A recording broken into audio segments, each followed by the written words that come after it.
नमस्कार सभी को। आप मैं पुरानी वाला मेडिटेशन ग्रुप में आप सभी लोगों का स्वागत करती हूँ।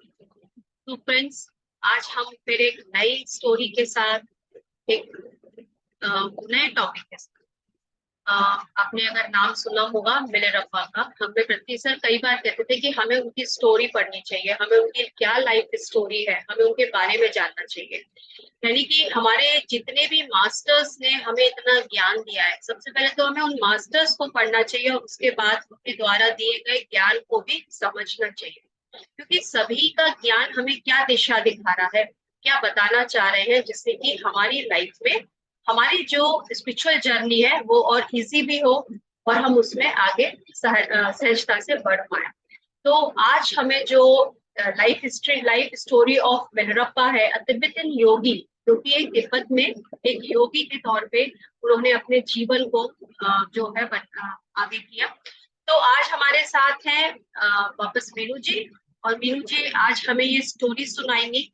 तो आज हम बिल्कुल आराम से बैठेंगे कि पूरी एक किताब या किसी मास्टर की स्टोरी अगर हम चाहे 1 घंटे में भी सुन ले, फिर भी हमें वो पूरा काफी कुछ समराइज करके ही सुन पाएंगे हम, ताकि हम एक मोटिवेशन हमें मिले कि हम उस किताब को भी पढ़े और उनके बारे में और गहराई से समझ सके।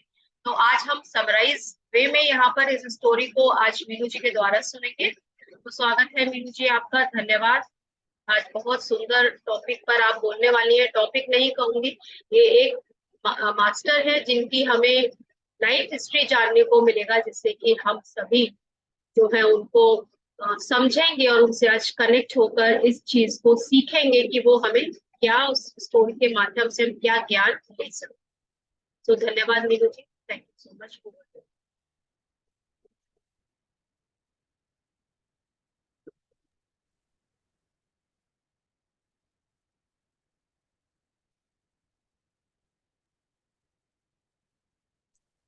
Thank you Ritu. Know yourself group में जितने भी पार्टिसिपेंट जुड़े हुए हैं उन सभी को बहुत बहुत धन्यवाद। और आज मैं एक नए जो तिब्बतियन योगी हैं जिनके बारे में कई लोगों ने नाम नहीं भी सुना होगा और कुछ लोगों ने सुना होगा, तो मैं आज उनके बारे में आपको बताऊंगी कि जैसे हम अपने बुद्ध भगवान को करते हैं, अपने अपने सभी भगवान को करते हैं, तो इन्होंने भी अपने एक ही जन्म में बुद्धत्व को कैसे पाया। तो एक ही जन्म में जब बुद्धत्व पाते हैं तो कितनी तकलीफें झेलनी होती हैं। एक जो शरीर में है आत्मा, उसको बहुत तकलीफों से गुजरना होता है।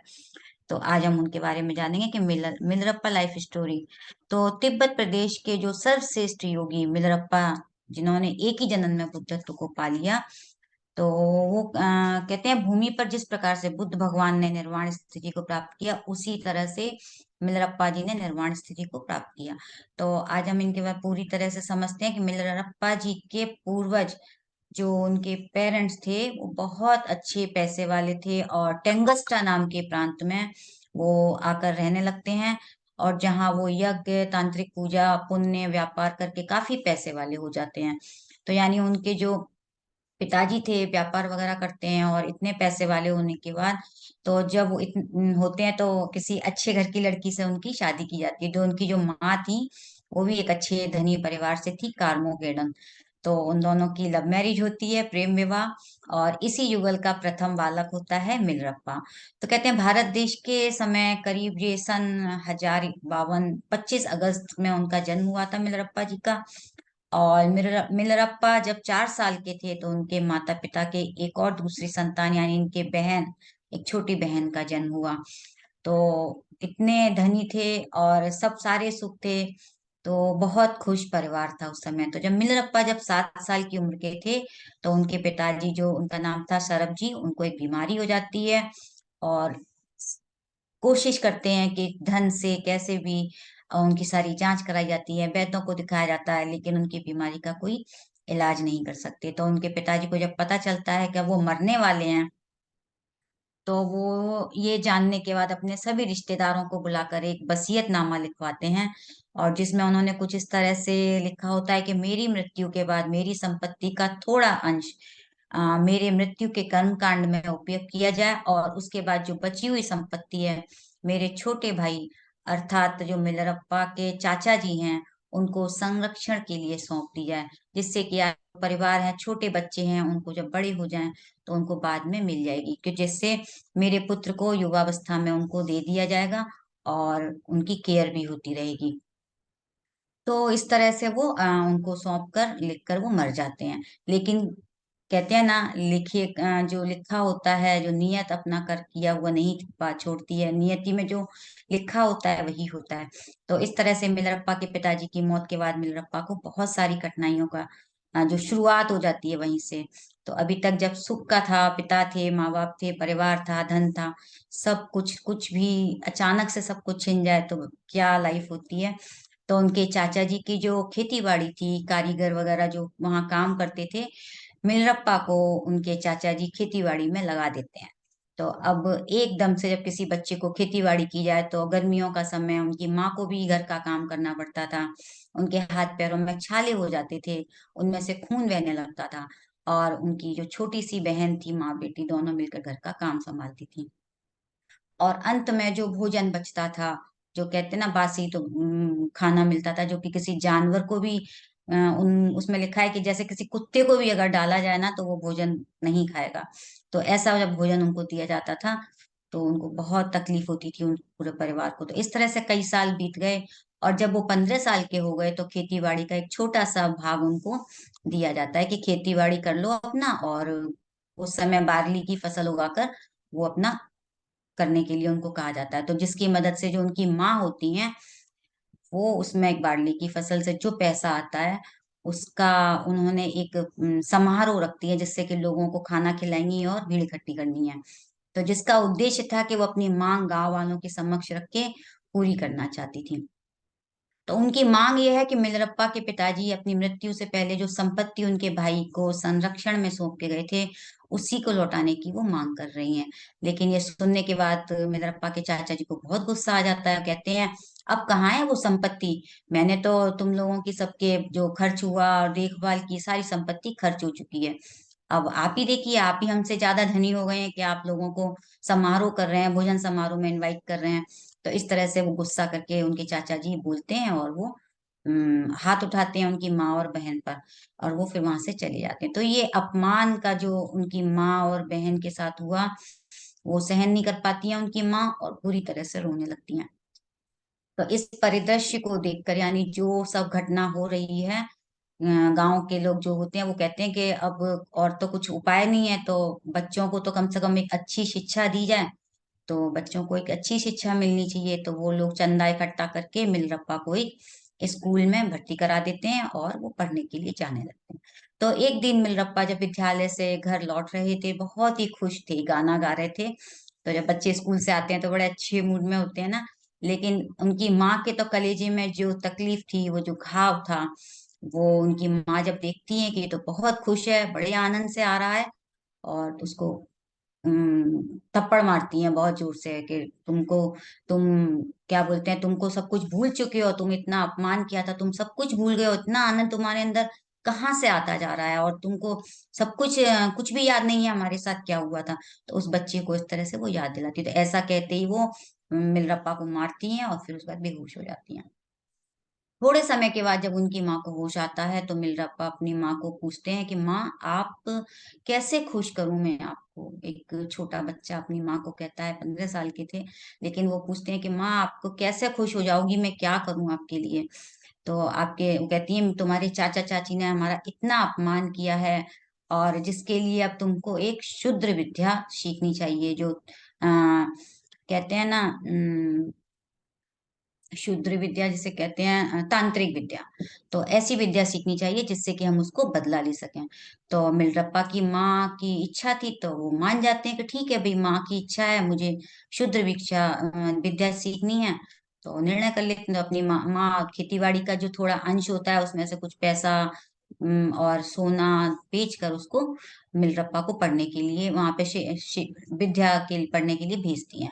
तो इस तरह मिलरप्पा अपने कुछ दोस्तों के साथ वो सीखने के लिए जाते हैं। जब वहां पे अपने जो इनका अपमान हुआ है जब वो सब बताते हैं, तो उनके गुरु कहते हैं, ठीक है, मैं तुम्हें 1 साल से ज्यादा समय लगेगा, और तुम्हें विद्या सिखा दूंगा। तो वहां पर वो आए हुए काफी लोग दोस्त वगैरह थे, वो सब चले जाते हैं, किंतु मिलरप्पा कहते हैं मैंने जितनी विद्या प्राप्त की है मुझे और सीखनी है, ये काफी नहीं है। तो वो विनती करते हैं। तो गुरु कहते हैं भाई कोई भी परिस्थिति में बिना कारण में शुद्ध विद्या का प्रयोग तो नहीं किया जा सकता, और अगर तुमको सचमुच तुम्हारे साथ अन्याय हुआ है वो विद्या तुम्हें सिखाऊंगा। तो उसके उनके जो गुरु थे वो एक शिष्य को भेजते हैं कि जाओ गांव जाके पता करके आओ कि ये सच बोल रहा है या नहीं। तो शिष्य को भेजा गया, वो आकर बताता है कि हाँ वास्तव में मिलरप्पा के साथ एक अपमान हुआ था और अन्याय किया गया था। तो गुरु जी ठीक है मान जाते हैं और शुद्ध विद्या के संबंधित उपासना करने को कहते हैं कि तुम जाओ यहाँ पे साधना करो। और 7 दिन तक वो कठिन साधना करते हैं गुफा में बैठकर।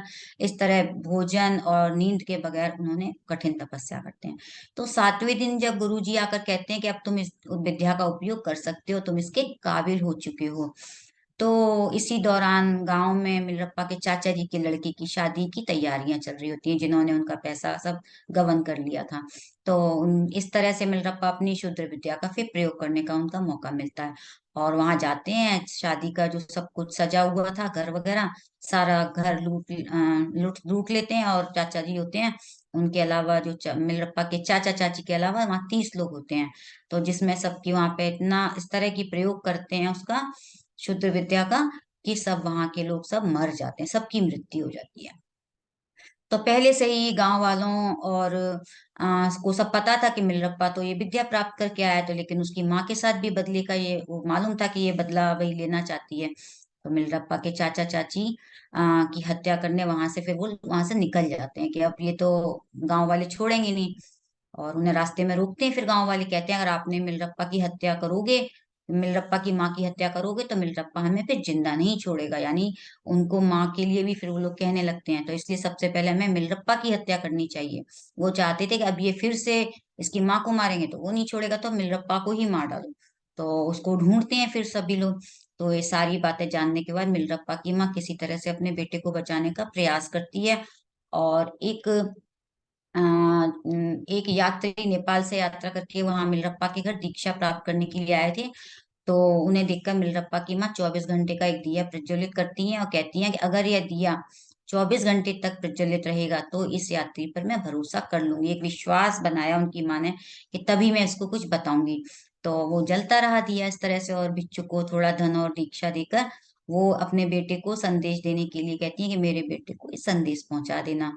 तो मिलरप्पा की माँ की दी हुई चिट्ठी और जो मुसाफिर जो भी था भिक्षुक था वो मिलरप्पा से मिलते हैं और उनको चिट्ठी दे देते हैं। तो चिट्ठी में उनकी माँ कहती है बेटा तुमने जो कार्य किया है उससे मैं बहुत खुश हूँ। यानी उनका जो बदला था, वो चाहती थी कि वो लोग उनका बर्बाद हो जाए, क्योंकि उनका भी जीवन वैसे ही उनकी वजह से ही वो परेशान थे। तो किंतु तुम्हारे चाचा चाची अभी भी जिंदा है, यानी पूरा बदला पूरा नहीं हुआ था उनके मन में जो ईर्ष्या और गुस्सा क्रोध था। तो इसलिए तुम्हें और ज्यादा अब शुद्ध विद्या प्राप्त करने की जरूरत है। तो इसलिए फिर से शुद्ध विद्या के लिए कहती हैं जाओ अपने गुरु से कहो कि और भी तुम्हें वो तुमको और ज्यादा ऐसी विद्या सिखाएं कि तुम और ज्यादा सीख कर आओ। तो वो कहते हैं ठीक है, अपने गुरु दूसरे शुद्ध विद्या के लिए दूसरे गुरु गुरु के पास जाते हैं, कहते हैं तुम ऐसी सीख के आओ। उसको उसका नाम था हिमपात, यानी बर्फ की जो बारिश होने लगे, हेल रेन। तो ऐसी जगह भेजते हैं। इस तरह मिलरप्पा दूसरे शुद्ध विद्या के गुरु के पास जाकर और अपने साथ हुए अपमान के बारे में उनको बताते हैं। तो तब वो जो हिमपात है उससे संबंधित उपासना के लिए भी वो भी कहते हैं कि तुम 7 दिन के लिए गुफा में जाकर साधना करो। इस तरह से मिलरप्पा फिर से भोजन और नींद के बगैर 7 दिन तक तपस्या करने बैठ जाते हैं। और 7वें दिन मिलरप्पा की गुफा में जब आग जल रही होती है तो वो समझ जाते हैं कि इन्होंने अपनी साधना पूरी कर ली। तो गुरु कहते हैं कि तुमने विद्या अपनी पूरी कर ली है, अब तुम इस विद्या का उपयोग करके काबिल हो चुके हो और अपनी जो बार्ली की फसल है उसको काटने का समय आ गया है। तो ऐसा मिलरप्पा को पता चलता है, इसलिए मिलरप्पा अपने एक दोस्त के साथ जाकर वहाँ जो गांव में जाकर देखते हैं कई सालों के बाद बार्ली की फसल बहुत अच्छी हुई है। तो साधना करने से उनको ये पता चल गया था अंदर से कि बहुत अच्छी फसल हुई है। तो जिसके आनंद में गांव वाले उत्सव मना रहे हैं, अब यह दृश्य को देख कर मिलरप्पा तय करते हैं अब यही सही वक्त है हिमपात करने का, यानी वो स्नोफॉल करना है और वहां उसको बर्बाद करना है। तो उन्होंने वो निर्णय ले लेते हैं। इस तरह इसी समय सारे गांव की फसल फिर वो नष्ट हो जाती है। वो विद्या का उपयोग करते हैं तो सारी गांव की फसल नष्ट हो जाती है। और जो गांव वाले खुशी से जो खुश हो रहे थे उनके सब दुखी हो जाते हैं। उनके चेहरे पे इतनी निराशा हो जाती है, तो उन्होंने कहा कि भाई अचानक से ये कैसे हो गई, कोई बारिश का मौसम भी नहीं है यहाँ तो, अचानक से ये कैसे हो सकता है, कहीं आसपास में भी कोई बारिश नहीं हुई है। तो ये जानने के लिए गांव वालों को समझ में आ गया कि पक्का इसके पीछे मिलरप्पा का हाथ है। तो इसलिए गांव वालों को मिलरप्पा की हत्या करने के लिए उन्होंने सोच लिया कि अब तो हमें मिलरप्पा की हत्या करनी जरूरी हो गई है। तो जब उसके दोस्त को खबर मिलती है कि मिलरप्पा को मारना चाहते हैं, और वो वहां से फिर वो कहते हैं उनके दोस्त अब तो मिलरप्पा यहाँ से चले जाओ। तो और स्वयं मिलरप्पा है तो वो बैठ जाते हैं और मिलरप्पा को वहां से भगा देते हैं कि कहते हैं हम ही मिलरप्पा हैं। तो ऐसे ढोंग बनाकर उसके दोस्त बैठ जाते हैं और मिलरप्पा की जान बचा देते हैं। तो मिलरप्पा मार्ग में कुछ गुरु के पास जाते वक्त ये सोचते हैं कि मेरी माँ और मेरी माँ सिर्फ मेरी और मेरी माँ की खुशी के लिए मैं इतने सारे लोगों की मृत्यु का कारण बना हूँ। एक सेकेंड।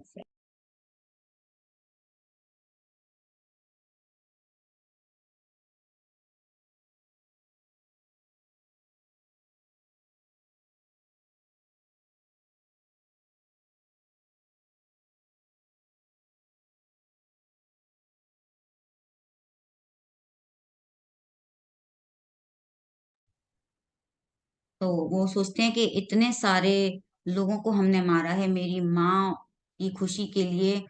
तो ये उनको बड़ा अंदर से दुख होता है कि इतनी सारी संपत्ति का भी नुकसान किया है, गांव वालों को तकलीफ दी है, और मैंने इतना पाप किया है, अनंतमय पाप का घड़ा मैंने भर लिया है। तो अब मुझे कुछ और करना चाहिए। उनको अंदर से कहते हैं ना कि बहुत जब भर जाता है ना, अंदर से ग्लानि होने लगती है।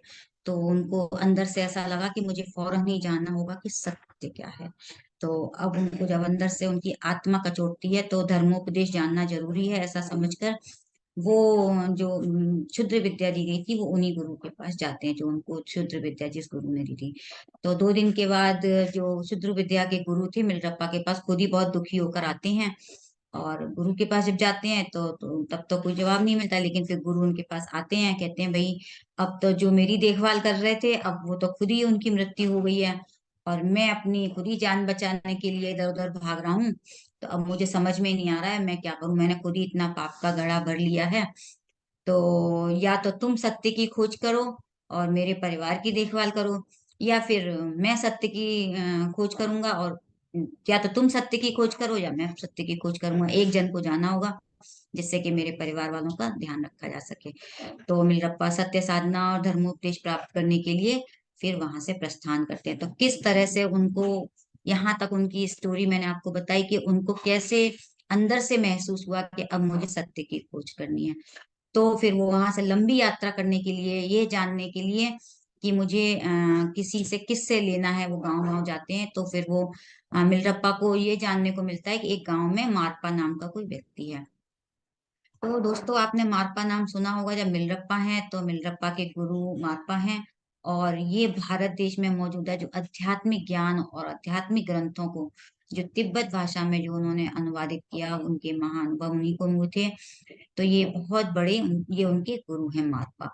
तो इतना ही नहीं, तांत्रिक विद्या में भी असामान्य कुशलता प्राप्त की, और जैसे ही मारपा के बारे में मिलरप्पा को पता चलता है उसी समय वो मिलरप्पा खुशी से उनकी खोज करना शुरू कर देते हैं। जैसे ही उनको किसी ने बताया कि भाई मारपा नाम के व्यक्ति से मिलो, तो एक जब वो गांव गांव इधर उधर घूमते हैं, जब उनको पता चलता है इस गांव में मिलेंगे, तो सीमा के पास में ही बॉर्डर के पास गांव में जाते हैं, वो देखते हैं एक ना थोड़ा सा भारी शरीर वाला कोई व्यक्ति हल चला रहा है।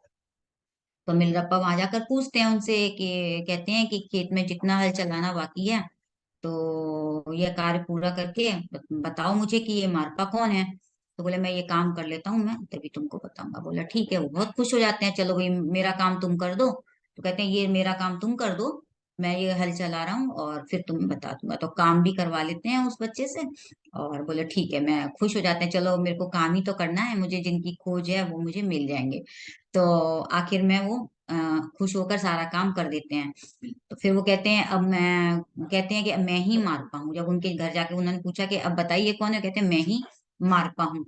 तो सबसे पहले क्या करते हैं, वो उनके चरण स्पर्श करते हैं। गुरुजी, मैंने एक शुद्ध विद्या प्राप्त करने के लिए कई पाप किए हैं, और अब मुझे दया करके धर्म उपदेश दीजिए, क्योंकि मैंने बहुत जो पाप कर्म कर लिए हैं, मुझे अब मैं उनसे मुक्ति चाहता हूँ। तो उनकी गुरु कहते हैं कि ठीक है, तुमको मैं सिखा दूंगा। लेकिन गुरु मारपा मेलरप्पा के समक्ष दो चुनाव रखते हैं, यानी दो बातें रखते हैं कि या तो मैं तुम्हें भोजन कपड़ा मकान दूं, और तुम अपना धर्म उपदेश है वो किसी दूसरे गुरु से प्राप्त कर लो, यानी तुम्हें मैं खाने पीने रहने की जगह दे दूंगा। और या फिर मैं तुम्हें धर्म उपदेश दूंगा, तो तुम्हें अपने भोजन कपड़ा मकान का अपना इंतजाम खुद करना होगा।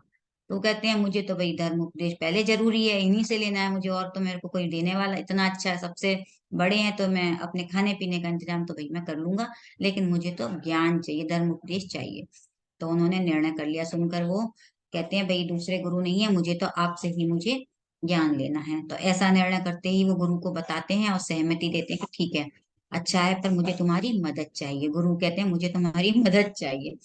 तो तुम्हारी तरह ही कई सारे शिष्य मेरे साथ उपदेश प्राप्त करते रहते हैं, और उनके मार्ग में बहुत सारे लुटेरे आते हैं, हिंसा करते हैं मेरे लिए, उनके साथ मतलब जोर जबरदस्ती करते हैं, आने नहीं देते, उनके रास्ते में रुकावट बन जाते हैं, उनकी गुरु दक्षिणा छीन लेते हैं।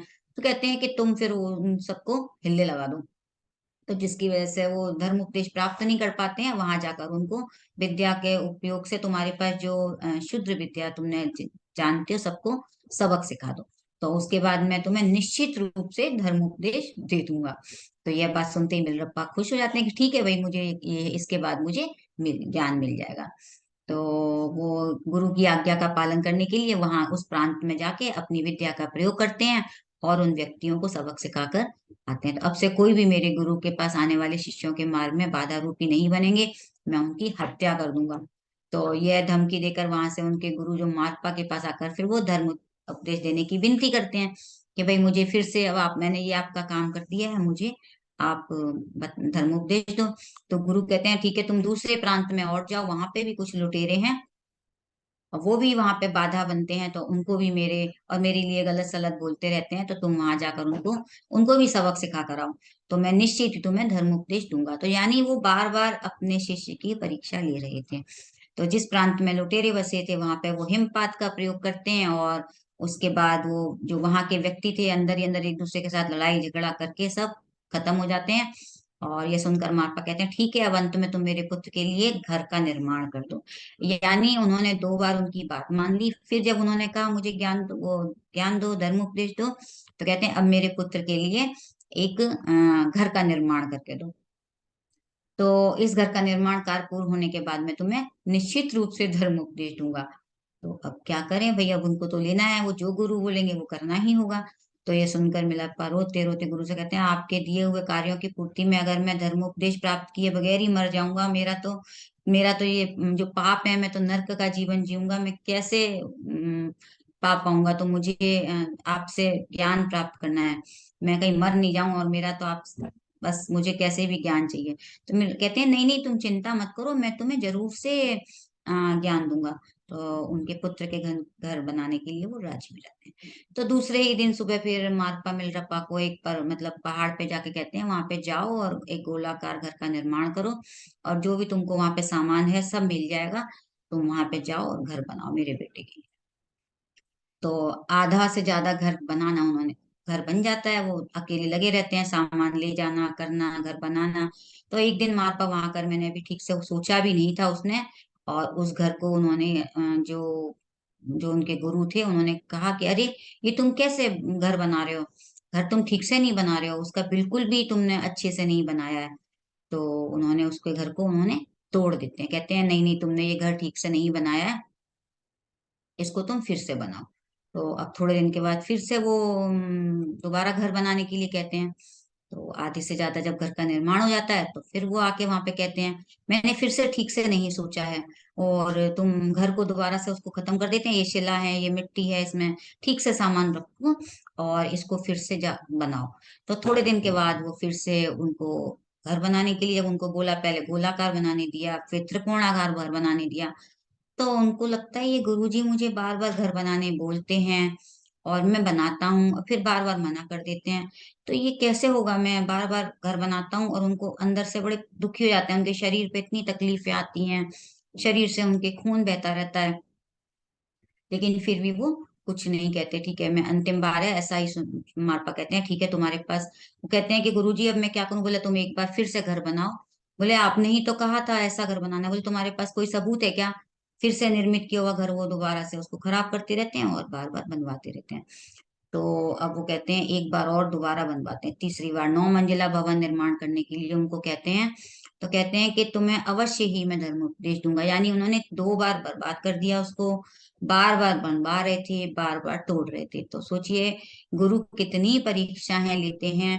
जब जाके हम उनकी परीक्षा में जब पास होते हैं तब हमें समझ में आता है गुरु ऐसा क्यों करते हैं। लेकिन उनके अभी समझ में नहीं आ रहा था।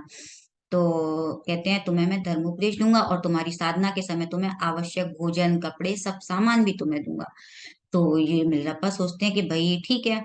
अब वो सुनने के बाद मिलरप्पा उत्सुक होकर अभी जो बना रहे थे भवन, तो कहते हैं इस बार माता जी को साक्षी रख लो। माता जी जो थी उनकी पत्नी थी, जो गुरु की पत्नी थी महात्मा जी की, उनको साक्षी में भाव से साक्षी रूप से उनको भी बिठाया जाता है। तो इच्छा प्रकट करते हैं कि आप उनको भी बिठा लीजिए। तो बोले ठीक है। तो उनकी स्वीकृति महात्मा जी दे देते हैं। तो मिलरप्पा महात्मा जी की धर्म पत्नी को निर्माण कार्य में साक्षी रूप में रखकर भगवान का निर्माण शुरू होता है। तो महात्मा जी के 3 पुराने शिष्य थे, वो एक बड़ी सी शिला उठाकर मिलरप्पा को देकर कहते हैं इस शिला की पूजा हमारे गुरु करेंगे, अच्छा रहेगा। और यह कहकर वो शिला को घर के तल भाग में स्थापित करके उसको घर को निर्मित करने के लिए देते हैं। उन्होंने जो शिलान्यास रखा जाता है करते हैं। तो उन्हीं के बताए अनुसार इस शिला को घर के तल भाग में स्थापित करके उसका निर्माण कार्य शुरू कर दिया जाता है। तो एक दिन मारपा वहां पर आकर घर का परीक्षण करते हुए यह शिला कहाँ से आई ऐसे करके पूछते हैं। मिलरप्पा आपके पुराने शिष्य से लेकर आए थे, समाधान में कहते हैं जवाब दिया भाई आपके शिष्यों ने कहा है। बोले हटाओ हटाओ। जिसको सुनकर मिलरप्पा इस बार निर्मित हो रहे घर के निर्माण कार्य को आप ध्वस्त नहीं कराओगे, ऐसा आपने ही कहा था। बोले आपने ही कहा था और आप ही इसको मना कर रहे हो। तो कहते हैं कि सुनने के बाद मारपा कहते हैं मैं अपने शिष्यों को तो मैं श्रमिक के रूप में दूंगा और ऐसा थोड़ी मैंने कहा था कि तुम उनसे काम करवाओगे, मैंने कब कहा था। यानी उन्होंने अगर पत्थर भी रखवा लिया तो उनके काम में उनका सहयोग हो गया। कहते हैं मैं अपने मेरे तुम दूसरे शिष्यों से तुमने काम क्यों करवाया। तो ये सुनने के बाद मिलरप्पा सोचते हैं अब करने जैसा कुछ है ही नहीं, अब मैं क्या करूं। अब तो भवन का निर्माण शुरू हो चुका था, फिर से ये ध्वस्त करना पड़ेगा उनके वो मारपा जी कहते हैं।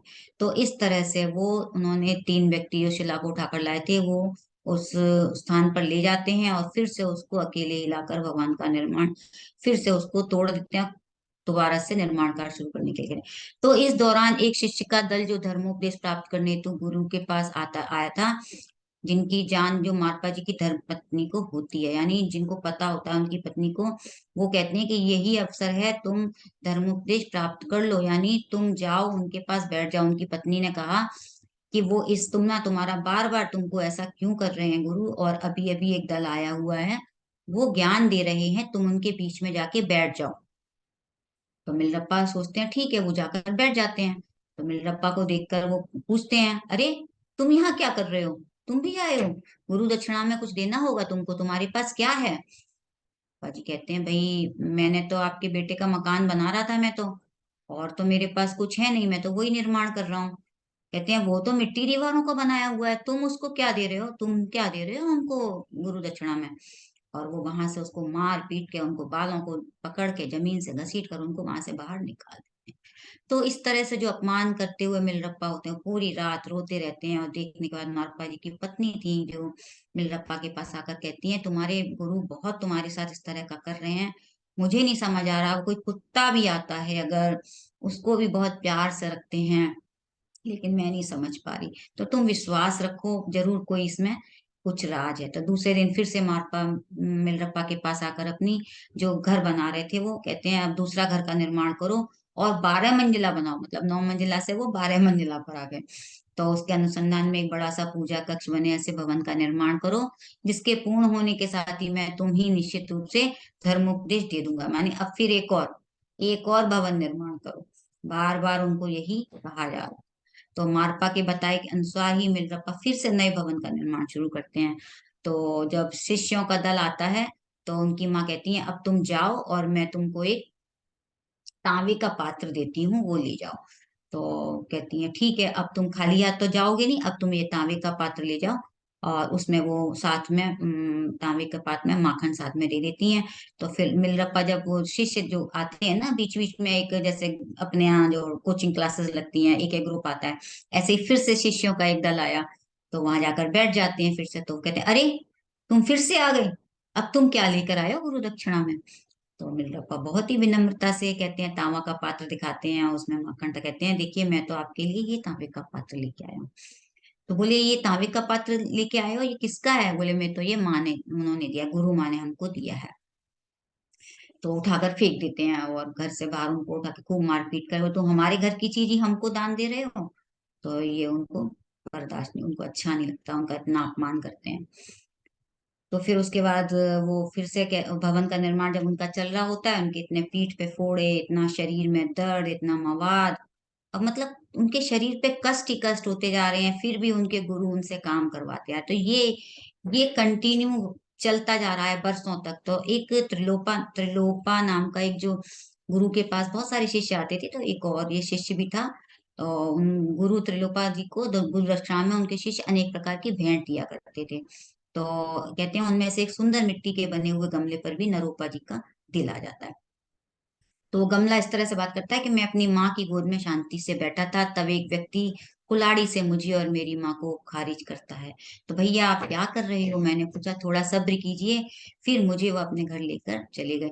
तो और वो पैरों से, अपने पैरों से चल रहे थे, फिर मुझे कहा थोड़ा धैर्य करो। और इस तरह से उन्होंने ये अपनी कहानी में बताया कि फिर मुझे जलती आग में रखा। तो यानी ये जो गमला कह रहा है कि जैसे मुझे पकाया गया है वैसे ही तुम्हें भी पकाया जा रहा है। यानी मिट्टी मिट्टी का गमला जो कि मिट्टी से बनता है, उसको कितना तैयार करने में, कितना पकाने में समय लगता है, वो भी यही कह रहा है कि भैया धैर्य धरो, मुझे भी अग्नि पे जलाया गया था, थोड़ा धीरज रखो। फिर उसमें रंग भरे गए, मुझे इतना सुंदर तैयार किया गया और हर एक परीक्षा में पास होता गया। तो धैर्य उन्होंने फिर इस तरह से सोचा और मैं आज इतना सुंदर गमला बन गया हूँ। तो ये जो उनकी जो उसमें लाइन है बहुत सुंदर थी कि हम लोग के सामने जब कोई भी ऐसी सिचुएशन आती है तो हमें सोचना चाहिए कि हमें भी अ, जो कोई भी परीक्षा से जब हम गुजरते हैं तो हम जरूर कुछ अच्छे बनकर निकलते हैं। और हम कुछ ना कुछ, जैसे घड़ा है, जैसे गमला है, पक कर एक सुंदर बनता है, तो हम भी पक कर कुछ ना कुछ सीख कर अच्छे निखर कर निकलते हैं। तो ऐसा कहकर मारपा अपने थोड़े दिन के लिए विश्राम करने के लिए वहां से चले जाते हैं। और थोड़े दिन जब मिलरप्पा विश्राम करते हैं, क्योंकि उनके शरीर पर बहुत तकलीफें थी, तो फिर उनको कहते हैं कि अब तुमको धर्म उपदेश प्राप्त करना है कि नहीं, कितने दिन आराम करोगे, हो गया बहुत, जाओ काम करो। तो फिर से उनको काम पे लगा देते हैं। फिर उनके शरीर से वो मवाद बह रहा था, तो उनकी जो पत्नी थी फिर उनसे बर्दाश्त नहीं होता है, कहती है तुम एक काम करो अपनी चीजों को लेकर, तुम्हारे जो घर, कल सुबह तुम अपनी चीजों को लेकर तुम्हारे जो घर जा रहे हो वैसा करो, मैं तो घर छोड़ यहाँ से जा रहा हूँ, मुझसे नहीं होगा, ऐसा नाटक करो, अब मुझसे नहीं होगा, मतलब कहते हैं ना, मैं इतना तकलीफ नहीं झेल सकता और तुम नाटक करो कि मैं तो यहाँ से जा रहा हूँ, विनती कर उनको। तो जब वो कहते हैं कि मैं तुम्हें नहीं जाने के लिए विनती करूंगी, यानी तुम तो नाटक करना, मैं तुम्हें रोकने की विनती करूंगी, तो यह देखकर तुम्हारे गुरुजी का शायद मन बदल जाए, शायद कोई उनके अंदर परिवर्तन आ जाए। तो उन्होंने जिस तरह सोचा था वो तो वैसा तो हुआ नहीं, और दूसरे दिन सुबह मिलरप्पा अपनी चीजों को लेकर गांव लौटने के लिए अभिनय करते हैं। तो मारपत जी की पत्नी गांव नहीं जाने की विनती करती हैं। तो क्या हुआ, मारपा जी पूछते हैं, कहते हैं कि आपने मिलरप्पा को उपदेश नहीं दिया, तो वो घर छोड़कर जा रहा है। कहते हैं, हाँ हाँ जाने दो, उसको घर जाना है, जाने दो, तुम्हारा मन है क्या उसको, तुम्हारा शरीर, तुम्हारा मन, तुम्हारी आत्मा सब तुमने मुझे समर्पित किया है, तो क्या तुम अभी भी भूल गए हो मिलरप्पा, तुम छोड़कर सब जा रहे हो? तो अब वो तुम्हारे शरीर के टुकड़े टुकड़े भी मैं कर दूं तो मुझे कोई रोकने नहीं आएगा। तो इस तरह से जब उनको बात बोलते हैं, तो वो गुस्से से उनकी पोटली खींच लेते हैं और कहते हैं कि जाओ अपना काम करो, तुमको कहीं नहीं जाना है। फिर से थोड़े दिन के बाद मारपा के पास दूसरा एक शिष्य का दल आता है धर्म उपदेश के लिए।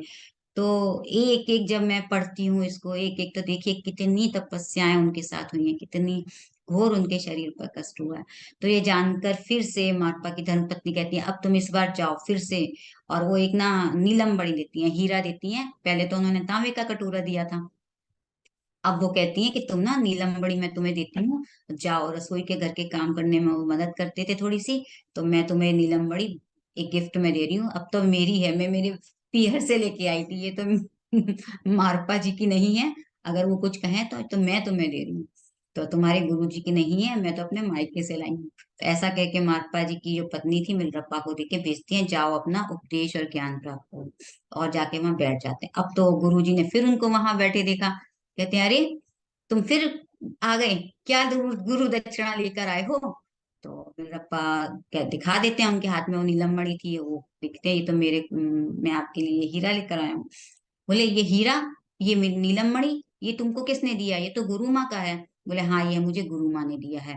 तो वो अपनी पत्नी को बुलाते हैं, बोले जब तुम ही मेरी हो, तुम्हारी हर चीज मेरी है, तो ये भी तो मेरा ही हुआ। अब तो उनको तुमसे जुड़ी हुई सारी चीजें मेरी हैं, ये कहते हुए क्रोध में खड़े हो जाते हैं वो। और मारप्पा जी फिर मेरा रप्पा को खूब मारते हैं, उठाकर फेंकते हैं, जैसे इतनी जोर जोर से मारते हैं। तो वो वहां से बच के अपने बचान बचाने के लिए वहां से भाग जाते हैं। तो वो सोचते हैं कि यार मुझे इतना धर्म उपदेश प्राप्त करना है और मैं इतना काम भी कर रहा हूँ, तो क्या है, किस वजह से मैं इतना, मेरे साथ ऐसा क्यों हो रहा है? आधे हिस्से का निर्माण प्राप्त कर लेता हूँ, गुरु किसी प्रकार भी उसको ध्वस्त करवा देते हैं। तो कहते हैं गुरु दक्षिणा में भी थोड़ा धन देना चाहिए, लेकिन मेरे पास कुछ है नहीं। अब गांव जाकर मेरी माँ के पास जाऊंगा, वहां भी मेरी सब हत्या करने के लिए मुझे ढूंढ रहे हैं। तो उनके दिमाग में ये सारे सवाल चलते रहते हैं। तो इस तरह से गांव में एक मिलरप्पा फिर जाते हैं और फिर भिक्षा मांगते हैं। तब एक ना धनी व्यक्ति था, वो उनको बोलता है कि ना, तुम, मुझे ऐसा लगता है कि तुम थोड़े शिक्षित लगते हो, पढ़े लिखे लगते हो, क्योंकि वो ज्ञान तो उनको था। तो वो कहते हैं तुम्हें पढ़ना आता है तो मैं तुम्हें कुछ भोजन और धन दूंगा, तुम मुझे आध्यात्मिक जो ग्रंथ है मुझे पढ़कर सुना दो। तो यानी कहीं ना कहीं एक रास्ता उनका खुल जाता है। तो यह सुनकर मिलरप्पा बहुत खुश होते हैं। और उनके पास जो ज्ञान था, उन्होंने काफी श्लोक पढ़े हुए थे, 8,000 श्लोक पढ़कर उनको वो सुनाते हैं।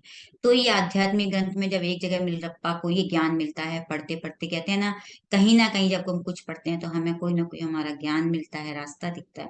तो उसमें वो पढ़ते हैं कि उसमें कि गुरु को दक्षिणा देने के लिए शरीर का कोई अंग भी शिष्य देता है। तो एक शिष्य ने अपने गुरु को अपना अंग दक्षिणा में दिया था। तो जब उनको उसने हृदय दिया था अपना।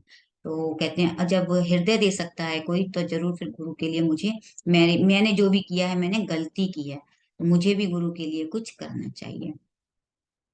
अब वो फिर से मारपा जी के पास जाते हैं। अब उनको तो अब लगन लगी हुई थी कि मुझे तो बस, ये एक लगन थी ना उनकी जो बार बार उनको मारपा जी के पास भेज रही थी। तो मिलरप्पा को फिर से आते देखकर गुरु माँ बहुत खुश हो जाती है, क्योंकि उनका तो बहुत प्रेम था उनसे, बहुत प्यार करती थी उनको। तो मिलरप्पा गुरु मारपा के पास जाकर फिर वो क्षमा मांगते हैं, कि कहते हैं कि वास्तव में मुझे अगर आपसे कुछ पाना है, और मैं बचा हुआ काम भी पूरा करूंगा, और मैं जो भी होगा आप मुझे धर्म धर्म का उपदेश भी दीजिए, आपको मैं गुरु दक्षिणा जो भी होगी मैं आपको दे दूंगा। तो मिलरप्पा के पास दूसरा कोई और चुनाव ही नहीं था, वो अब काम में लग जाते हैं। तो इस तरह के घर का काम करते करते अनेक शिष्य आकर चले जाते हैं। और गुरु जो दृश्य देखकर मिलरप्पा की जो गुरु माँ के पास आकर कहते हैं कि अब मैं यहाँ नहीं रह सकता। मैं, वो दुखी हो जाते हैं कि मेरे को फिर भी गुरु नहीं दे रहे, मैं मान गया हूँ, तो मैं अब गाँव जाना चाहता हूँ। तो कह रही है कि मैं तुम्हारा दुख समझ सकती हूँ, तुम्हारे गुरु को कहे के अनुसार हर एक कार्य को तुम कर रहे हो, लेकिन तुमको ज्ञान नहीं दे रहे हैं। किंतु तुम्हारे अलावा सारे शिष्यों को वो ज्ञान दे रहे हैं, धर्म उपदेश दे रहे हैं, वो आ रहे हैं, चले जा रहे हैं, लेकिन तुम दुखी मत हो। यहाँ से थोड़ी दूर, मतलब अगर मैं इस कहानी को कितनी भी शॉर्ट करूं, जब तक हम उनके दर्द को नहीं समझेंगे कि बार बार उन्होंने कितनी बार कोशिश की, तो तब तक हम उनका एहसास नहीं कर सकेंगे। तो यहाँ से थोड़ी दूर तुम्हारे गुरु के कोई शिष्य हैं, गौंड दौन नाम के गुरु हैं, कई साल तक तुम्हारे गुरु के पास वो शिष्य बनकर रह चुके हैं। तो तुम्हारे गुरु जी ने जो उपदेश देते थे, वही उपदेश वो दूसरे शिष्यों को भी देते हैं। तो जैसे पत्ती सर कहते हैं ना, ज्ञान पहले सीखो और दूसरों को सिखाओ, तो वैसे ही वो भी उनसे सीख के उनको सिखाते थे। तो मैं कहती हूँ, मैं तुम्हें तुम्हारे गुरु के बिना बताए गोंड डॉन के पास भेज रही हूँ। और हर महीने की 10वीं तिथि के दिन तुम्हारे गुरु, उनके गुरु जी हैं जो नारूपा जी की पूजा करते हैं, यानी ये इनके जो गुरु थे मारपा जी के, उनके गुरु हैं नारूपा जी, वो उनकी पूजा करते हैं। तो एक रिवाज है जिससे पूजा करते हैं। तो तुम्हारे गुरुजी उनका कोई ऐसा सेवन करते हैं कोई चीज का, उसका चांगू नाम दिया है। तो मैं कहते हैं मैं ऐसा एक चांगू बना के दूंगी, उसको पीने के बाद तुम्हारे गुरुजी को नींद आ जाएगी। और फिर तुम मैं तुम्हारे गुरुजी की पूजा खंड में जाकर नारूपा जी की जपमाला और छड़ी लेकर आऊंगी, तुम उनको दे देना, तो समझ जाएंगे कि ये गुरुजी ने भेजा है। यानी एक एक निशानी देकर भेज देना चाहती थी, जिससे कि वो वहां से उनको ले लें और यहाँ इनको सूप पिलाकर सुला देंगी। तो कहते हैं कि ठीक है। और उतना ही नहीं, मारपा जी ने गोंडान को चिट्ठी लिखी हो इस प्रकार, मैं तुम्हें चिट्ठी लिखकर माने एक फॉल्स सिग्नेचर करके मोहर लगाकर भी दे दूंगी। यानी सारे षड्यंत्र उन्होंने किए हैं। तो यह सुनकर मिलरप्पा आनंद में आकर माँ की समान गुरु माँ को साष्टांग प्रणाम करके वहां से गोंगडांग गुरु के आश्रम में चले जाते हैं। तो वहां पहुंचने के बाद मिलरप्पा नरूपा जी की जपमाला और छड़ी को गोंगडांग गुरु को देते हैं और उनके पास चिट्ठी भी देते हैं। तो जिसमें कुछ इस तरह से लिखा था उनकी गुरु माँ ने कि मेरे शिष्य गोंगडांग, मैं तुम्हें तुम्हारे पास मिलरप्पा नाम के शिष्य को भेज रहा हूँ और जिसको मैं तुम्हें धर्मोपदेश देने का आदेश दे रहा हूँ। यानी उन्होंने साफ साफ लिख दिया है कि मेरा प्यारा शिष्य है और उसको भेज रहा हूँ और उसको धर्मोपदेश दे दो। तो इतना ही नहीं, मारपा के गुरु मेरे नारूपा गुरु जी की जपमाला और छड़ी को भी शुभ सूचक होने के कारण जो कि गांव में जप करवाते हैं वो मैं भेज रहा हूँ। तो इस तरह से इसी दौरान गोंगडांग को अपने एक शिष्य के माध्यम से पता चलता है कि मिलरप्पा को क्षुद्र विद्या आती है। तो पता तो चल ही जाता है, इसलिए मिलरप्पा को कहते हैं मेरे शिष्य मिलरप्पा, तुम्हारी तरह ही कई सारे शिष्य मेरे पास धर्मोपदेश प्राप्त करने हेतु आते हैं, किंतु उनके मार्ग में कई लुटेरे बाधा बनकर उनके पास से गुरु दक्षिणा छीन लेते हैं, जिसके कारण वे सब मेरे तक नहीं पहुंच पा रहे हैं। तो जिस प्रांत में यह लुटेरे मार्ग को रोकने का रखा है, तुम वहां जाकर अपनी शुद्ध विद्या के माध्यम से उन सबको सबक सिखाओ, उसके बाद तुम्हें धर्मोपदेश दूंगा। तो कहते हैं यह सुनकर मिलरप्पा आखिर मैंने शुद्ध विद्या प्राप्त ही क्यों की। वो फिर सोचते हैं, ऐसा सोचते सोचते रोते रोते अंत में निश्चय करते हैं मेरे पास कोई दूसरा चुनाव नहीं है और मात्र गुरु की आज्ञा का पालन ही है। इसलिए मिलरप्पा लुटेरों के प्रांत में जाकर अपनी, अब वो क्या करेंगे, फिर से उनको दोबारा से यही जो विद्या है उसको यूज करने यहाँ भी बोला जा रहा है। तो वो फिर से हिमपात का प्रयोग करके वहां जाकर उनको सबक सिखा कर आते हैं। तो एक जो उन्होंने तांत्रिक विद्या सीखी थी उसको बार बार उनको उपयोग भी करना पड़ रहा है। तो इस तरह अपनी विद्या के प्रयोग के कारण मिलरप्पा को अपनी आंखों के समक्ष बड़े पैमाने पर क्षति होते हैं, उनको करते हैं, बहुत नुकसान करते हैं, जिसमें अनेक पशु पक्षियों की मृत्यु होती है। उनकी आंखों से आंसू बहने लगते हैं, अंदर उनके इतना दर्द जाग जाता है। तब वह अपने पास रखे एक कपड़े में मृत पक्षियों को लेकर आश्रम में आकर गुरु गोंगडान को दिखाते हुए कहते हैं कि देखिए, आपके कहे अनुसार ही मैंने किया है, जिसके फलस्वरूप मैं यह पाप का वो भागी बन गया हूँ। मैंने इतना पाप किया है, मैं भोगी बन गया हूँ। और वो रोने लगते हैं। तो गुरु गोंडान कहते हैं मत रो मिलरप्पा, तुमने योग्य कार्य किया है। तुम्हें जिन्हें सबक सिखाना था उन्हीं को तुमने सबक सिखाया है। और रही ये पशु पक्षियों की, जिस क्षण तुम बुद्धत्व को प्राप्त हो जाओगे, वे सब तुम्हारे पास आकर तुम्हारे शिष्य बन जाएंगे। यानी जितनी तुमने इनको पशु पक्षियों को मारा है, इनको तुम्हारे सारे शिष्य बनेंगे। ये तुमने एक अच्छा काम किया है, तो उसका राज तो गुरु और कुछ नहीं खोलते हैं। तो ऐसा कहकर गुरु जो होते हैं गोंडान पूछते हैं तुम्हें विश्वास नहीं है, देखो। तब गुरु अपनी दोनों उंगलियों से चुटकी बजाते हैं, जिसके परिणाम में मृत पशु पक्षी जीवित बन के नाचने और कूदने वहां लगते हैं। तो वहां से फिर वो उड़ जाते हैं। तो ये देखकर मिलरप्पा बड़े खुश होते हैं, अरे हाँ चलिए मुझे विश्वास हो गया। उनको जो बहुत दुख था वो उनका आनंद में बदल जाता है। और फिर कहते हैं गोंगडांग ही वह बुद्धा है, ऐसा समझ के गुरु के चरण स्पर्श वो करते हैं। तो गोंडान मिलरप्पा को गुफा के पास ले जाकर ध्यान के बारे में समझाते हैं और एकांत गुफा में साधना करने को कहते हैं। और दीक्षा प्राप्त करने के बाद वो गहन साधना में फिर वहां गुफा में बैठ जाते हैं। तो इस तरह से मिलरप्पा जो गोंडान से भी उन्होंने ध्यान सीखा और अनुभव किया। तो पूछते हैं कि तुमने ध्यान के बाद कि तुमने जो भी अनुभव पाए उनमें से कोई ध्यान का अनुभव तुम्हें हुआ है। तो मिलरप्पा बता ने मुझे किसी भी प्रकार का अनुभव नहीं हुआ है। तो कहते हैं कि ये कैसे हो सकता है, कोई गलती हुई है इसमें कि तुम्हें कोई भी अनुभव नहीं हुआ है। तो कहते हैं मुझे किसी प्रकार का अनुभव नहीं हुआ है। तो गुणगान कहते हैं मेरे दिए हुए उद्देश्य या सूचन में किसी भी प्रकार की कोई त्रुटि नहीं है। तुम्हारे बारे में सोचो तो तुम्हें तो गुरु महात्मा जी ने यहाँ भेजा है। यानी गुरु ने अगर भेजा है और दीक्षा दी जा रही है, अगर वो नहीं है तो कहीं कोई त्रुटि है। तो वो कहते हैं कि इस तरह गौंडांग गंभीरता से सोचते हैं, फिर इनको अनुभव क्यों नहीं हुआ।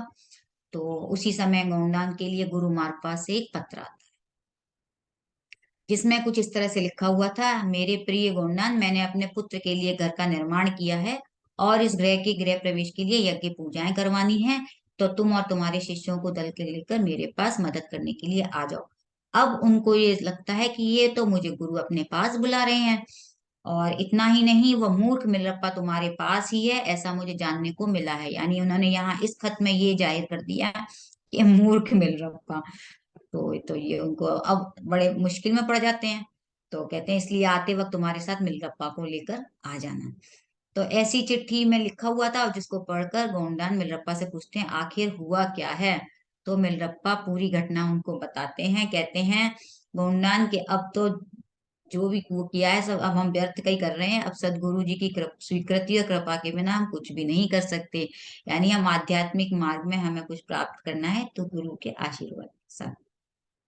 तो क्या तुम ये नहीं जानते, यही वजह है कि तुम्हें ध्यान के कोई अनुभव नहीं होते हैं। तो ऐसा कह के गुरु मारपा के यहाँ जाने के लिए वो दोनों निकल पड़ते हैं, और साथ में मिलरप्पा को भी लेके जाते हैं। तो गोंडान गुरु मारपा जी के लिए भेंट में सोना, हीरा, कपड़े और बर्तन, तरह तरह के सामान, पशु, और जो एक उनके साथ बकरी थी, तो वो सब उसको लेके जाते हैं। तो मिलरप्पा मारपा के पास जाकर क्षमा मांगते हैं सबसे पहले। तो गुरु मारपा जी और मिलरप्पा की ओर क्रोधित होकर देखते हैं, कहते हैं कि तब मिलरप्पा वहां से डर के मारे भाग जाते हैं, फिर से भाग जाते हैं। तो गोंडान बहुत ही विनम्रता से कहते हैं गुरुजी मैं तो आपके लिए मेरी सारी संपत्ति को उपहार में लाया हूँ। तो सुनते ही महात्मा कहते हैं असत्य कह रहे हो तुम, तुम्हारी सारी संपत्ति को मेरे लिए उपहार में लाए हो। तो कहते तुम्हारे घर में जो एक विकलांग बकरी को छोड़ी है उसे भी लेकर आओ। तुम बकरी को छोड़ आए हो, वो भी लेकर आओ। तो गोमडान अपने घर जाकर छोड़ी हुई एक बकरी को भी फिर लेकर आते हैं। तो दूसरे दिन गुरु मारपा जी हाथ में लकड़ी पकड़े हुए क्रोध में, और गुरु जो उनके गोमडान की ओर देखते हुए पूछते हैं कि मेरी अनुमति के बगैर तुमने मिलरप्पा को क्यों दीक्षा दी। तो गुरु मारपा कहते हैं कि उनको क्रोध में देखते हुए गोमनान कहते हैं कि गुरु जी आपके भेजे हुए पत्र, जो उसमें आपके हस्ताक्षर थे, मोहर लगी थी, और उनकी नारोपा जी की आपने जपमाला और छड़ी भेजी थी, उसीलिए मैंने उनको दीक्षा दी। तो समाज वो जवाब देते हैं महात्मा क्रोधित होकर मिलरप्पा की ओर देखते हुए कहते तुम्हें यह किसने दिया, ये सब सामान तुमको किसने दिया जो तुमने इनको दिया। तो मिलरप्पा बताते हैं मुझे तो गुरु माँ ने दिया था। और फिर वहां से फिर वो भाग जाते हैं, मतलब बार बार वो गायब हो जाते हैं, उनके सामने कि डांट नहीं पड़े, मार नहीं पड़े। तो ये सुनने के बाद मारपा जी क्रोध में अपनी पत्नी को मिलने के लिए जाते हैं। तो जिसकी जान उनकी पत्नी के, कहते हैं जिसकी जान उनकी पत्नी के होते हुए भी वे स्वयं को पूजा कक्ष में बंद कर लेती हैं। यानी उनकी पत्नी को भी समझ में आ गया अभी मैंने जो कुछ किया है, उनको क्रोध आ रहा है। तो महात्मा जी के कई प्रयासों के बाद भी वो दरवाजा नहीं खोलती हैं। उसके बाद वो महात्मा जी गोंडान को कहते हैं कि जान के किया या अनजान में किया, तुमने जो भी किया गलत किया, क्योंकि तुम्हें योग्यता परखे बिना दीक्षा दी है। जाकर गुरु नारेपा जी की जपमाला लाओ। और कहते हैं अब गोंडान और रूपा जी की जपमाला लाने के लिए वहां से बाहर जाते हैं। तो घर के बाहर उनको मिलरप्पा रोता हुआ मिल जाता है। तो गोंडान वहां से जब जाते हैं तो मिलरप्पा कहते हैं कि मैंने तो इस जन्म में जो चाहा था मेरे को संभव ही नहीं हो पाया, क्योंकि अगले जन्म में तो मैं अब बुद्धत्व को प्राप्त करूंगा, इस जन्म में तो मैं बुद्धत्व को प्राप्त नहीं कर सकूंगा, क्योंकि मुझे तो दिख रहा है खाली गुरु मेरे मारते हैं, मुझे ज्ञान नहीं दे रहे हैं। तो अब मुझे क्या करना है, लास्ट उनके पास एक ही उपाय था, मुझे तो अब आत्महत्या ही करनी है। अब मेरे पास कोई रास्ता नहीं है। कहते हैं सारे धर्मों में और शास्त्रों में इतने इसके बारे में बताया गया है, किंतु वो मना करते हैं, यह तुम्हें आत्महत्या नहीं करनी है। और ये शरीर हमारा जो है ये देह ही देवालय है, यानी हमारे शरीर को भगवान का मंदिर समझो तुम, इस अपनी आत्महत्या मत करो। तो इस शरीर को मध्य में ही हम नष्ट करेंगे तो आने वाले जन्म भी हमारे क्या बोलते हैं जो हमारा जो भी प्लान होता है या निकृष्ट उत्तम जो भी हमारा जो काम, हमारे जन्म का जो भी कहते हैं ना पर्पस होता है, उद्देश्य होता है, वो हमारा बिगड़ जाता है। तो इसलिए ऐसा दुष्कर्म कभी भी नहीं हमें करना है। तो इसके बाद और कोई रास्ता ही नहीं है, इससे बड़ा कोई पाप नहीं है। अगर तुम महात्मा जी तुम्हें धर्मोपदेश नहीं देंगे तो क्या हुआ, अरे तुम्हें कोई और देगा, ये नहीं देंगे तो कोई और देगा, लेकिन तुम अपना जीवन क्यों व्यर्थ कर रहे हो। तो कह के वो मिलरप्पा को दिलासा दिलाते हैं। तो इस तरह से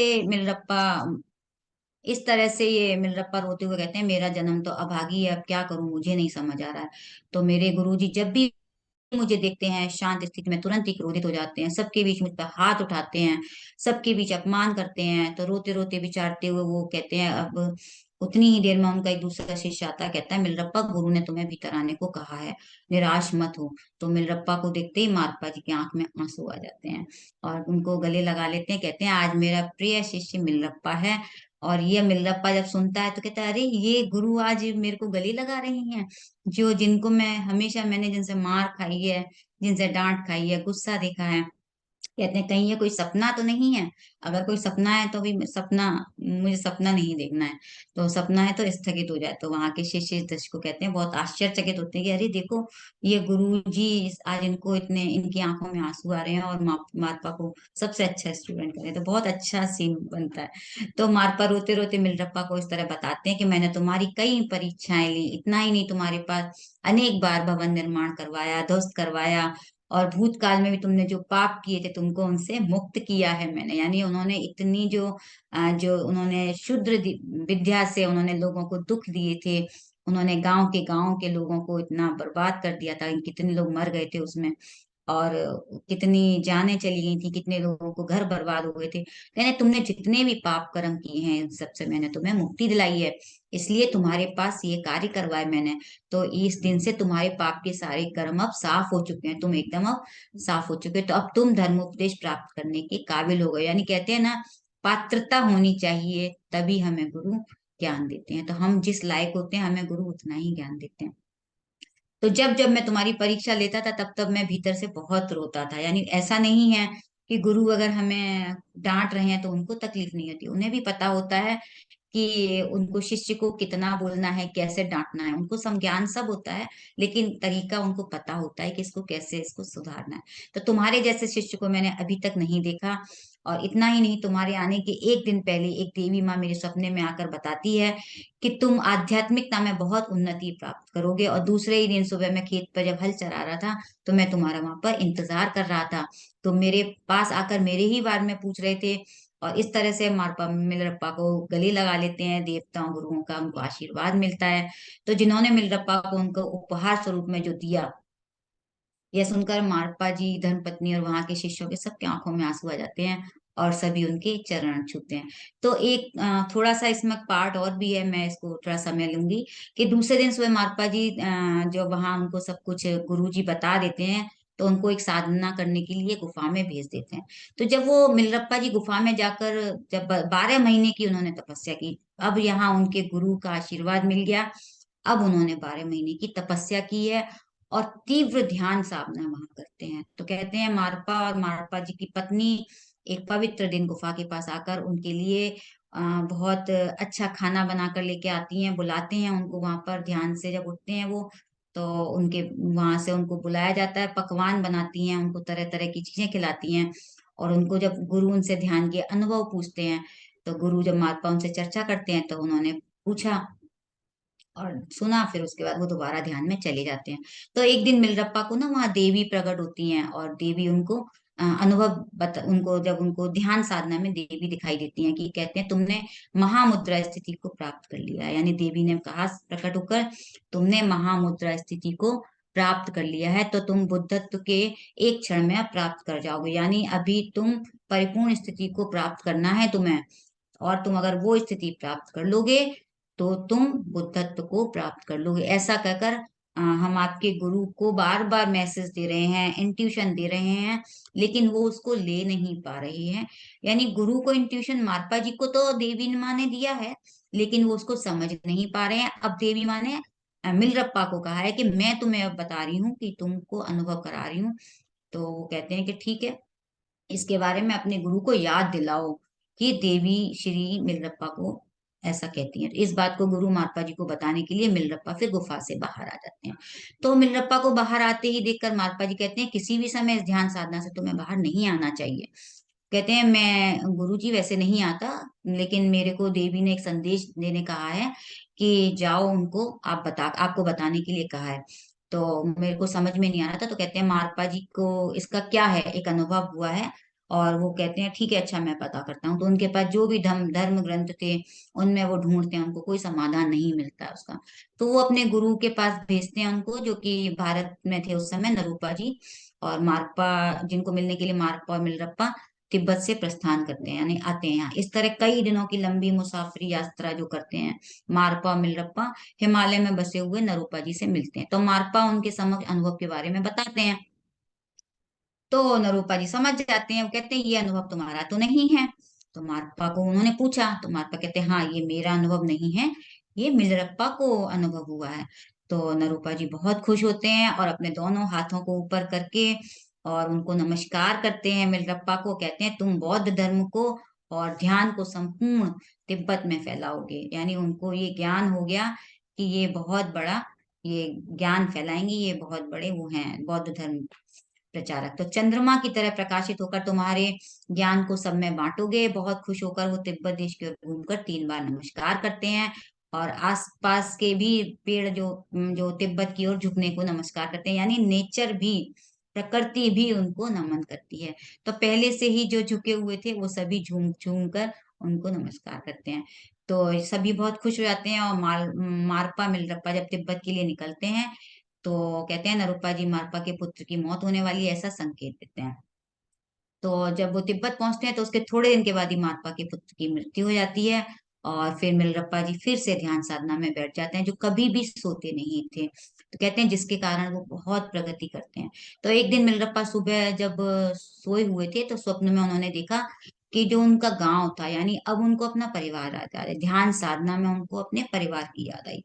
तो उन्होंने देखा कि उनका जो गांव था, पूरा घर था उनका जो खंडहर हो गया है और उनके जो लिपियां थी, यानी जो उनके स्क्रिप्ट वगैरह होते हैं वो सब खत्म हो गए हैं। पूरा गांव बंजर होता जा रहा है। कहते हैं ना वो जो पेड़ वगैरह थे सब खत्म हो गए, उनकी माँ की मृत्यु हो गई है और बहन भी पागल बन के गाँव गाँव घूम रही है। तो ये देखकर उनको बड़ा अंदर से दुख होता है, वो रोते हैं, फिर वो नींद से जागते हैं और फिर वो वहां से सोचते हैं कि अब मुझे अपने गाँव की ओर जाना चाहिए। तो उनको वहां से फिर जाने की इच्छा होती है। तो मिलरप्पा उनको आए स्वप्न को गा गा कर, जब गांव जाते हैं तो वो अपने जो स्वप्न था उसको गाना गा गा कर सबको सुनाते हैं। तो समझ जाते हैं कि जब मैं गाऊंगा तो कोई तो सुनेगा। तो जिसे सुनने के बाद मारप्पा कुमार, जब तुम मेरे पास आए थे तुमने कहा था घर पर किसी भी प्रकार से आशय नहीं है, अब तुम्हारा मन घर पर लग रहा है। तो कहते हैं मुझे तो घर जाना है पिताजी, वो गुरुजी मुझे घर जाना है। तो कहते हैं तुम जब लौटोगे तब मैं बहुत गहरी नींद में होऊंगा और घर के ऊपर के भाग में एक सूरज की किरण से मेरे मस्तक के चारों ओर जो लाइट सर्कल बना होगा उसको तुम देखना। तो बोले ठीक है। तो फिर वो अपने गांव जाते हैं और अपनी माँ को देखते हैं, फिर उसके बाद देखते हैं माँ मर चुकी है और फिर वो अपनी बहन से मिलते हैं। तो इस तरह से ये उनकी गांव की जो कहानी थी मित्रों, वो यहाँ पे मैं इसको विराम देना चाहूंगी। और एक, जब उन कहते हैं ना जब उनको ज्ञान आ जाता है तो एक छोटे से एक ऋषि एक कहते हैं ना ब्राह्मण ने जो था उनको एक जहर का प्याला दिया पीने के लिए, किसी औरत से भिजवाया कि उनको पीने के लिए दो जिससे कि वो मर जाएं। तो कहते हैं ना उनको जब वो उनको पीने के लिए दिया तो उनको समझ आ गया था कि अब मेरी मृत्यु का समय आ गया है। तो बहुत, जब कहते हैं ना पंडितों के ज्ञान की वजह से जब आमने सामने जब बैठाया जाता है तो उनको ऐसा लग रहा था कि उनका अपमान हो रहा है, तो उन्होंने उनको जहर देने भेजा। तो उन्होंने उसको पी लिया और उन्होंने कहा अब मेरा वक्त आ चुका है और मुझे अब जाना होगा। तो कहते हैं तुम अपने जीवन को बचा नहीं सकते क्या? बोला नहीं, मैंने अब जो मेरा करने का था मैंने अपना कर चुका हूँ। तो इस तरह से जो भी मिलरप्पा की जो गांव गांव में जाकर उनको सबको सब जो भी थे सब लोग समझ गए कि ये बहुत बड़े इनको ज्ञान प्रचार के लिए आए हुए हैं। तो इस तरह से ये उनको सभी लोग आज मिलरप्पा की अहमियत को समझते हैं। और एक सेकंड, तो कहते हैं इस तरह मिलरप्पा की अहमियत को जानने के लिए कई लोग मिलरप्पा के पास आकर उनके जीवन में सत्य के बारे में, सद्धर्म के बारे में, ध्यान के बारे में उनको सभी लोग जानने लगते हैं और सभी आसपास के प्रांतों में भी उनको लोग जानने लगते हैं।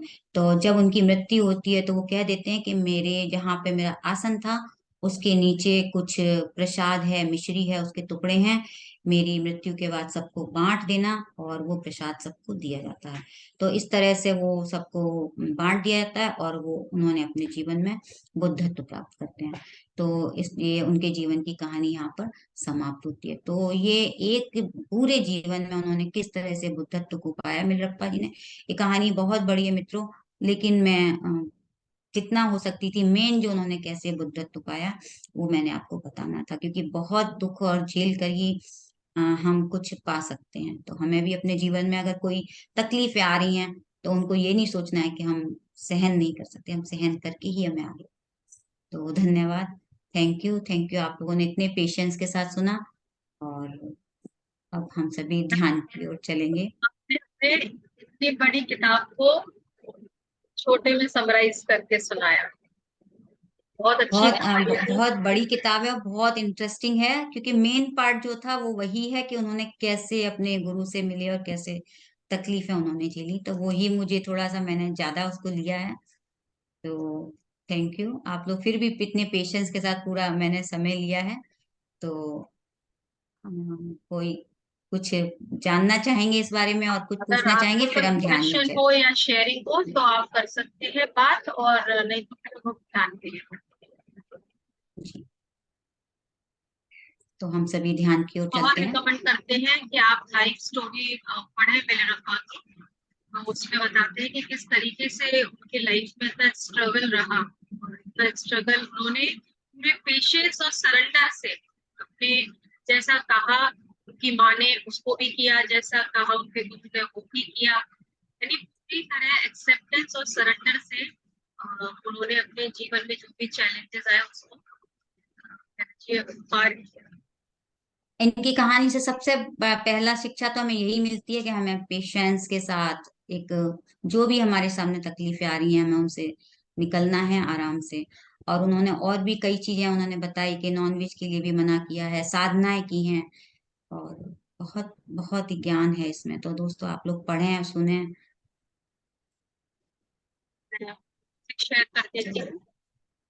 तो म्यूजिक शेयर कर दीजिए आप जी। तो हम सभी ध्यान की यात्रा शुरू करेंगे। अपने दोनों हाथों की उंगलियों को फंसा लें, पाँव को क्रॉस कर लें, और चेहरे पे एक मीठी सी मुस्कान के साथ आंखों को बंद करेंगे।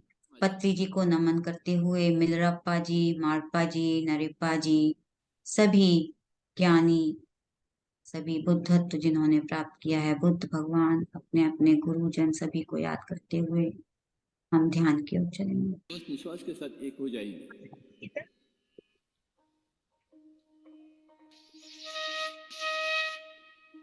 हाँ, ठीक है,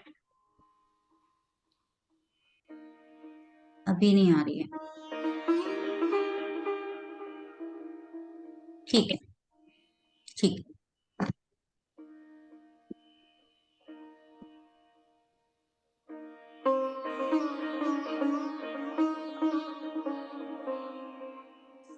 अपना ध्यान अपनी श्वासों पर,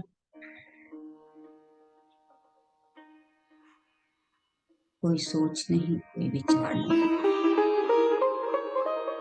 केवल हम और हमारी श्वासें।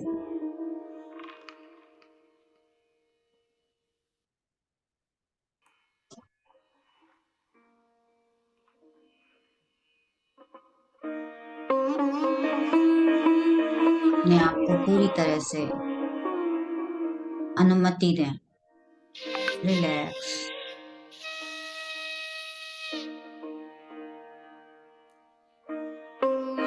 रिलैक्स।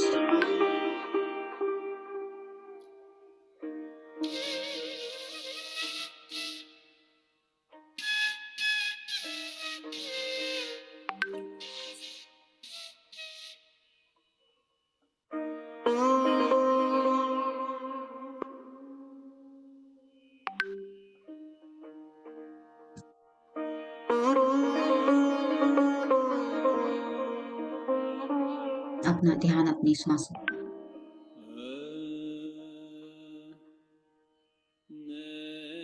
अपने हर एक सेल, हर एक पार्ट को कहें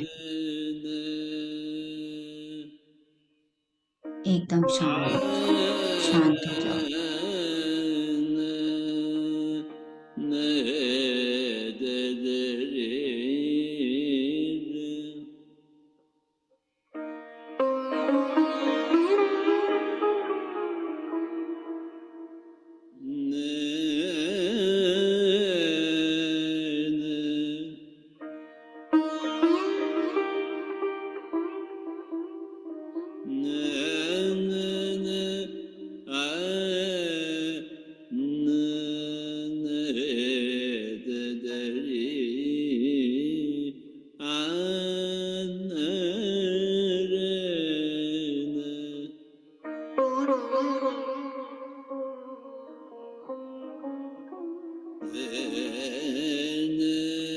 आती हुई श्वासों के साथ शांति, सुकून को महसूस करें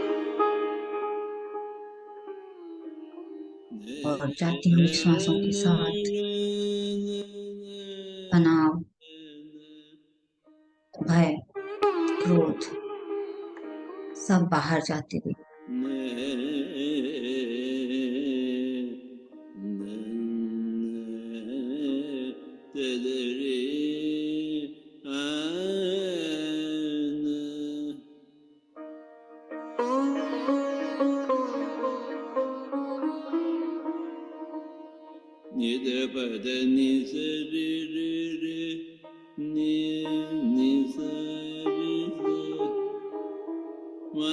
एकदम शांत।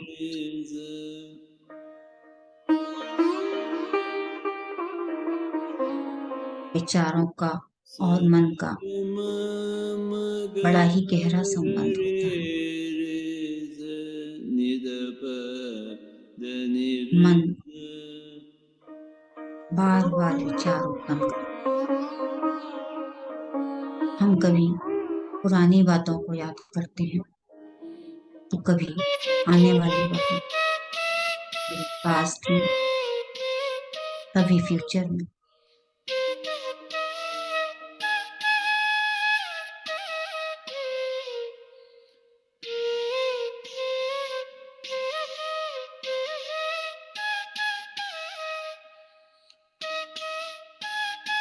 हमारी श्वासें हमें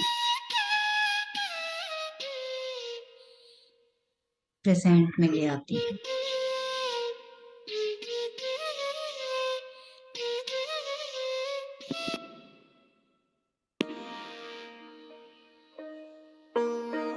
लगातार ध्यान,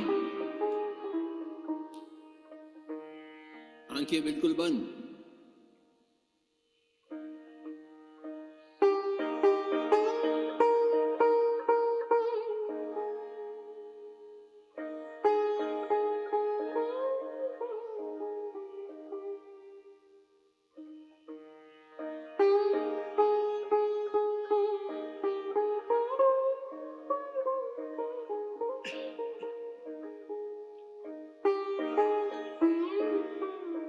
श्वासें ही हमारी आत्मा से हमें जोड़ती हैं।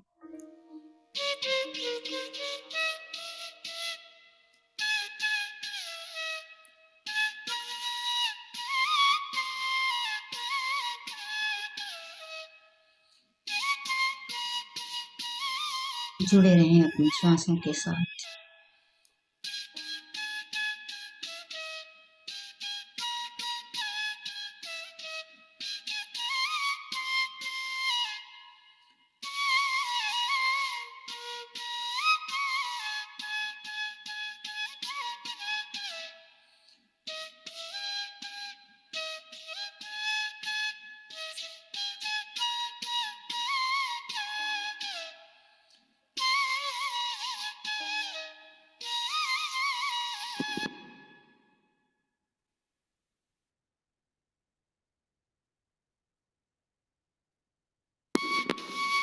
महसूस करें अपने शरीर में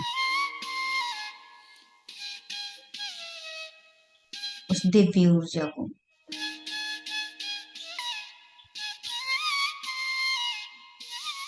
जो ऊपर से नीचे की ओर प्रवेश कर रही।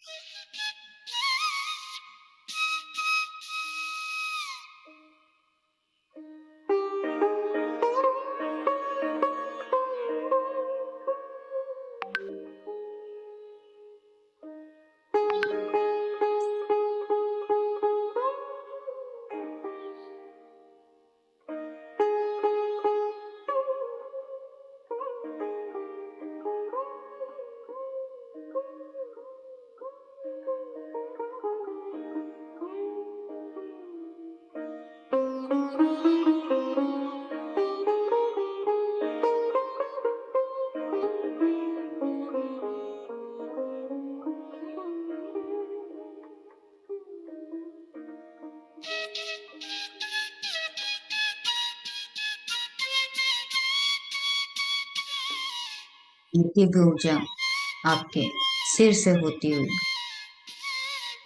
आपके चेहरे, आपके कान, नाक, कंधे,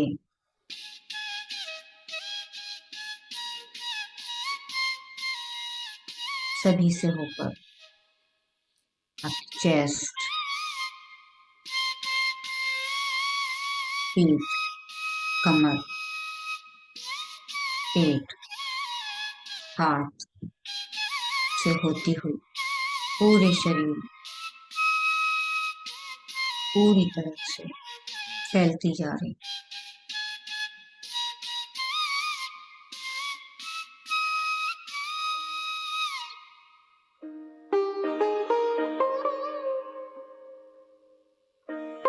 आपकी थाइस, घुटने,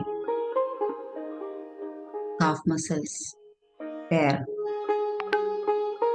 उस दिव्य ऊर्जा से भर चुके हैं। महसूस करें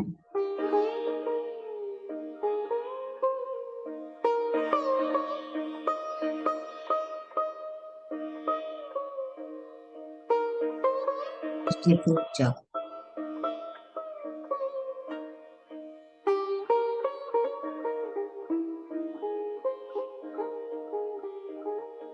पूरी तरह से शरीर को ढीला छोड़ें, एकदम शांत।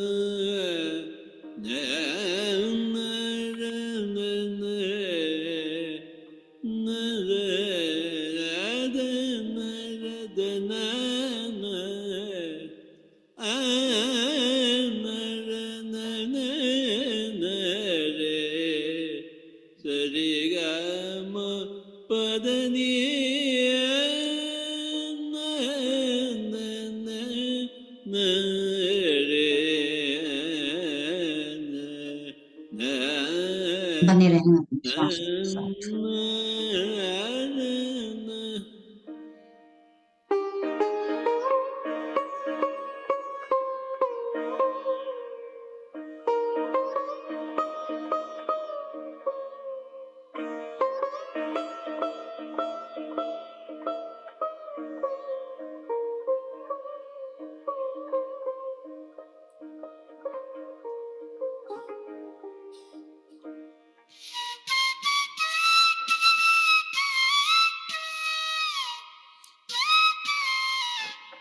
और ये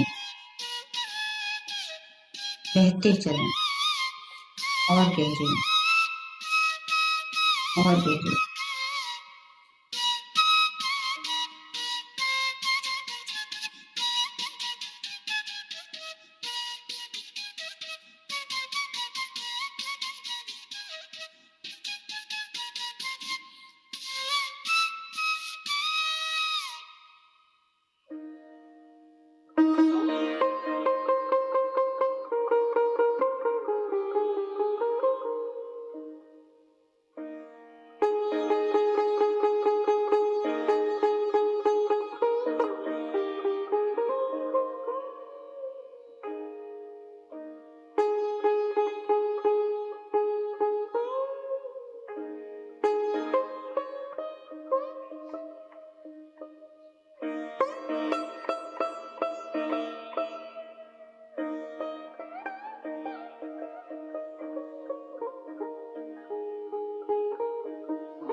जीवन में ध्यान दिया,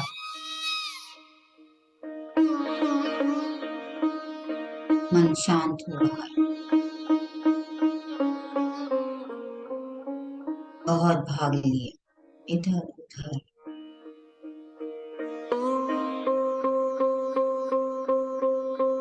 शांत हो जाए।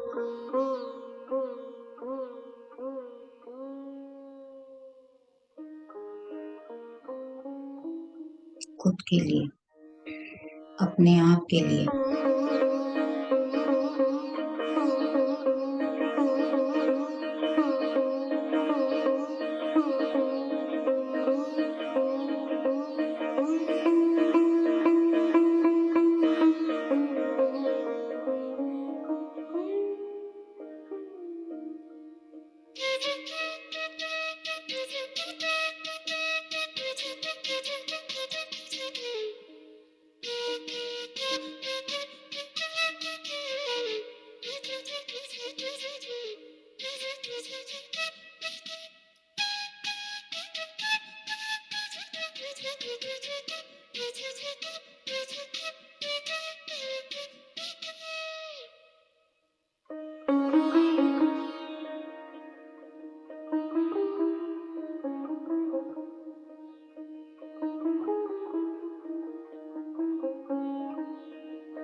लगातार ध्यान उच्छ्वास निश्वास के साथ एक होकर रहेंगे।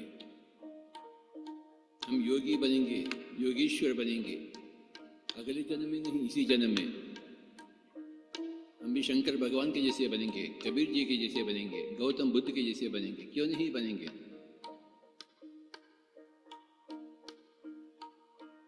आंखें बिल्कुल बंद और उच्छ्वास निश्वास के साथ एक होकर रहेंगे।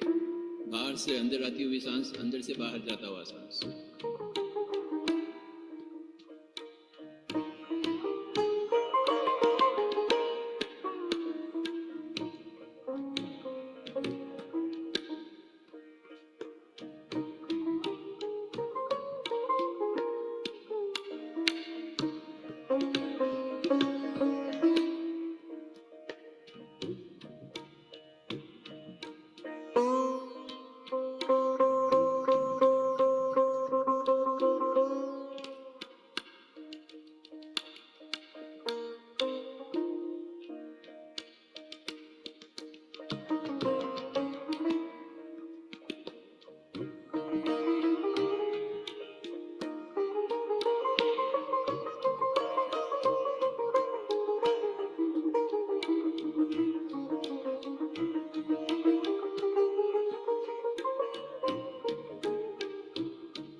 all doing great meditation, my dear friends. We become great in our own eyes through our meditation. We don't have to become great in others' eyes, but we have to become great in our own eyes. That happens only when we do meditation. Meditation demands a lot of sincerity and seriousness. The technology is very simple. Being with the breath. आंखें बिल्कुल बंद, लगातार ध्यान.